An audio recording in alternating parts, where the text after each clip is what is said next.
So now we're on the start of the Temple Challenge Cup. Slightly older crews. This is the student men's eights. And we're looking at Cornell University from the US against London University in their distinctive purple. London in the yellow boat, Cornell to the right of our picture. Again, both crews will not have raced each other, so they'll have no form against each other. Again, just have to go and row as hard as you can, do the fastest race. Both crews very clearly up, and Cornell slightly up coming through here.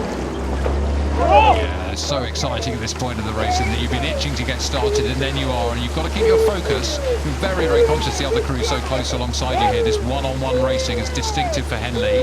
Often we're in 6 lanes, but here you're super aware of your opposition. And here UL seems to be moving a little bit, but if you look at both the sterns, it's sort of checking a little bit. And now, if one of those crews can time the front end a bit better and eliminate that, they'll just start to slide away for no more work. Just by being accurate and timing the front, you can move away from the other crew without having to pull any harder. Well, it looks like University of London are managing that a bit more coherently at the moment. They're really starting to pull out here. Really big push from University of London. That's quite bold this early in the race to make such a big move. As we join the race live, we see that, well, Cornell have responded and they're staying in touch. Yeah, UL got the length reasonably quickly, but Cornell have not let that go. So either they're having to put a super effort in to keep on touch, or UL are just in their rhythm and waiting and waiting. But that's, I mean, here it looks actually like Cornell are doing some sort of push here and coming a little bit back on terms with UL. This has the makings of a humding, doesn't it? So we said, you know, University of London, big push, quite early, quite bold, because it could be expensive. And now Cornell could have been saying, OK, let's wait, and then respond when UL are feeling the tiredness in their legs. And that's what's happening right now. And that's where the confidence comes in to row your own race, because you have to row as fast as you can from A to B.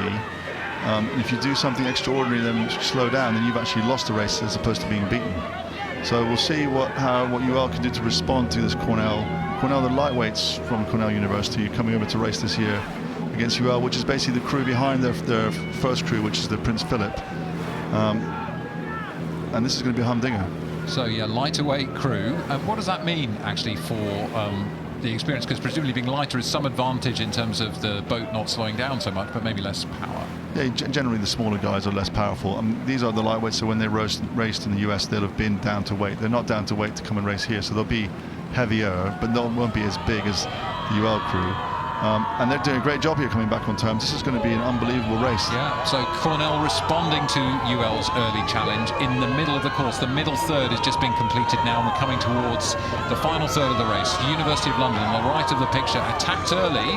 Now Cornell have attacked through the middle of the race, and they're back to sort of a third, maybe half a length of overlap now. So it's danger time for University of London, and it's time to turn the race over for Cornell. It's time. Cornell have done a great job through the middle of the course to really change the momentum of the race and get back on terms.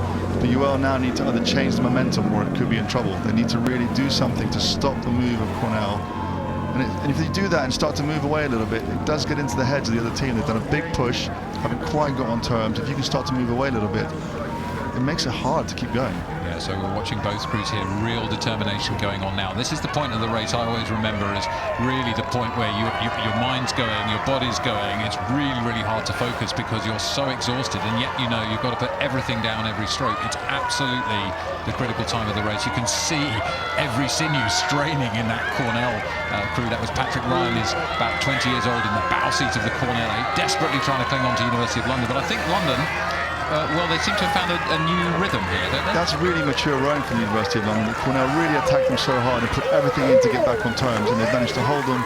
And as Cornell are now paying the price for having pushed so hard, UL are rowing away. But Cornell did the right thing to do that. Yeah, absolutely. Really big attack from Cornell, but I think somehow University of London got through that middle third of danger, and they found a rhythm that would get them across the line. The last 10 or 15 strokes, they would have known they'd got that in the bag, and they're delighted as we look at the University of London crew beating Cornell University in the first round of the Temple Challenge Cup. You can see how expensive it was for both crews there. A really, really hard-fought race, exactly the kind of thing you want to come to Henley for, to race the best in the world in your category.